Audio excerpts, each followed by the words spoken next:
Hello and welcome to another review video.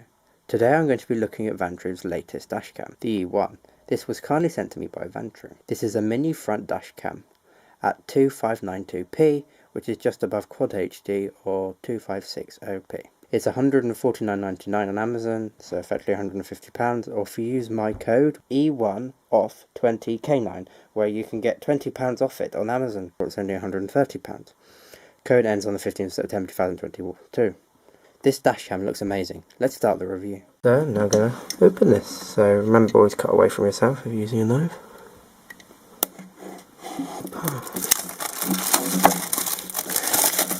Right, let's have a look at this camera then. Break the seal.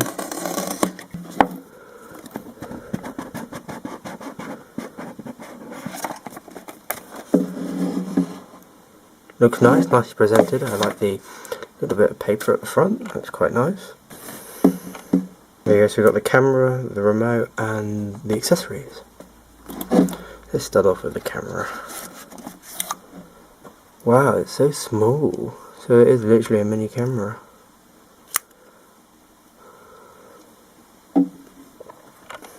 Right, next we'll go for the remote. Yeah, that's the remote for it. So it looks like we have the sticky back remote here, and it's for saving clips and turning the microphone on and off. And then we'll just have the accessories in here.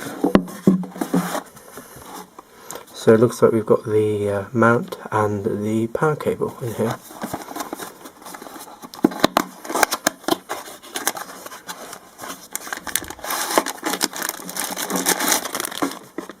Something just so here's the power cable, standard USB socket cable, 12 volt socket, sorry, and a nice turned one which is quite useful. It normally prevents the cable from getting broken, and that's a USB-C by the looks of that.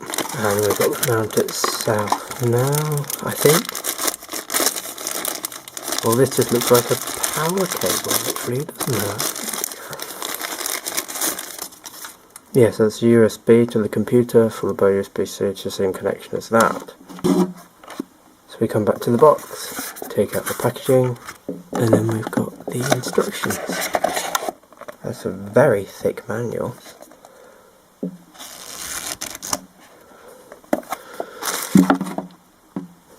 The cleaning cloth, and it's branded Vantrue, that's nice. It's a nice feature. One of these clear plastic pads meant to be easy to remove the camera. I personally never use them, but if you like to, you can. A couple of stickers in various different languages. That's not English, we'll try that again. Oh, English. I don't use those either, but again, you can if you like. I've missed it. Of course I have. That was a good start, wasn't it? There's a mount. Very small, sticky back. I like that the cable connects to the mount. So it means when you remove the camera, you don't have to unplug it and replug it in, and then forget. Which has happened on occasion. The usual trim bit of tool. I believe it might be called a spudger, but don't quote me on that. There goes some spare stickers for the camera itself. Bear with me. And here we have the filter. Now this is an accessory that you have to pay, that is on Amazon for £20. I always think a filter is good because it does help with the light. Obviously, that's what it's designed for, and it does make a big difference. Then we get Vantrue branded, or another Vantrue branded cleaning cloth. They're nice. And then the actual filter itself, it is quite big, so I suppose the £20 does make it feel like it is actually worth it, because it is a big one. Right. So in order to use a camera, you're going to need the Vantrue app, so you need to insert that into your smartphone. So the Vantrue Cam App, that looks like it. Correct one. Just going to install that. And then you've got everything you need. You also need to make sure you've got an SD card as well, but I have spare one of those lying around. So anyway, that's everything you need to use this camera. So now it's time to go through the settings of this little camera. As you can see, it's very small and it fits really nicely. So to turn it on, I'm going to need to turn the ignition on. So it starts up quite quickly, and that's what you see from the screen. Tells you the miles per hour you're doing. In order to go into settings, you need to press, there's only 3 buttons on this camera.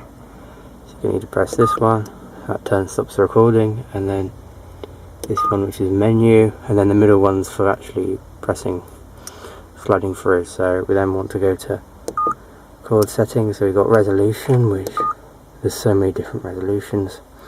I've currently got it set at 256 130 frames per second. That's what it was automatically set on. I've got it on at the moment. And we got loop recording. I've just got it on a minute, and I permanently fix this in. I'll probably change it to 3 minutes, but for now it's on a minute. G sensor, a little bit sensitive, so you might be tempted to turn it off, turn it down a little bit, but it's alright at the moment. Audio recording is either on or off. It's on at the moment. Exposure is just standard. Record status light, so that's whether you want this green light on or off, basically. You can rotate it, so if you want it upside down, you can do that as well. Number plate, so I've just got Citigo written in here. Yeah, okay. And then I then got stamps, so this is absolutely brilliant. It's like you can have what you want on and off. So I've got them all on at the moment, but you can turn them all off. So you've got date and time stamp, brand, and license plate, number plate, speed stamp, and GPS stamp. Next is time lapse, which again works well. Parking mode, haven't really touched that because I haven't hardwired it in. GPS settings, and back to the beginning again. So we then go back, and then the next thing we've got is systems. Go. So on this one we've got language, Wi-Fi on and off, display settings, voice control, my favourite part of the whole camera. I've got it on high sensitive, so it works every time. And then we've got voice content, so this tells you everything you can, so if you tell it any of these things it will do it. So you can have take photo, video start, turn on audio, turn off audio, turn on screen, turn off screen, turn on Wi-Fi, lock file as well, which is brilliant. You've got format SD card, format reminder setup, time and date,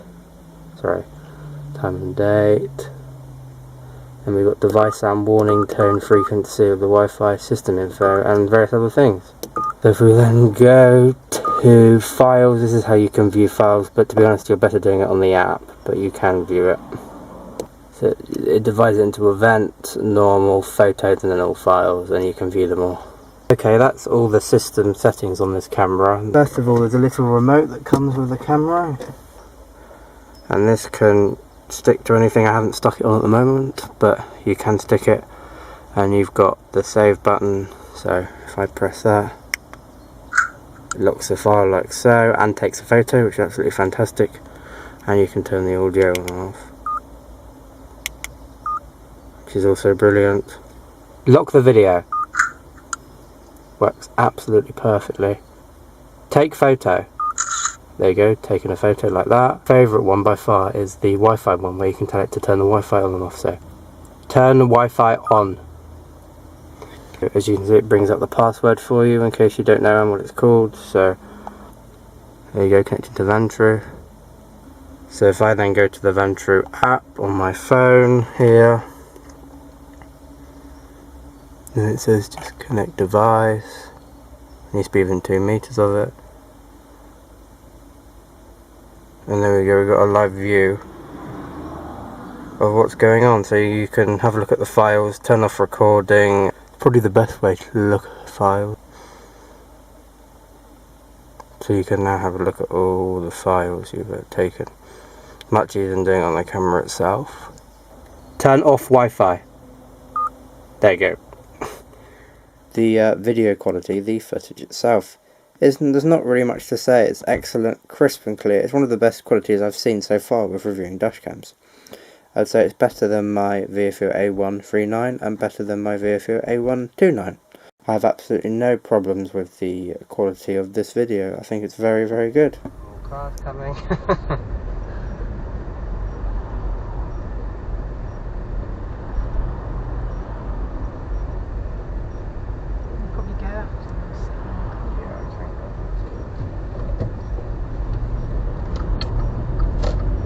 Roundabout, take the first exit to Bradley Road.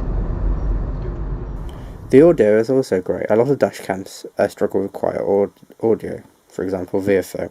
I always have to boost the audio in all the videos. Or dash cams with much louder audio, they distort with high-pitched sounds or very loud sounds. But this audio doesn't seem to do any distorting and is a fantastic volume where you can hear everything. It's crystal clear. I'm very impressed. I just can't fault the audio either. It's very good. So, should you buy this dash cam? The short answer is yes. The long answer is, if you're after a front mini dash cam that has excellent video quality and has some very useful features either for insurance purposes or for a YouTube channel, it is perfect. I personally love how easy it is to save incidents and the fact you can turn off and turn on all the stamps on the video very easily, which I quite like doing. The links to this are in the description, and please do use my code E1OFF20K9. However, if you are looking for a more budget dash cam, why not have a look at my review of the Togard CE41A, as it's under £60 and it has an interior camera too.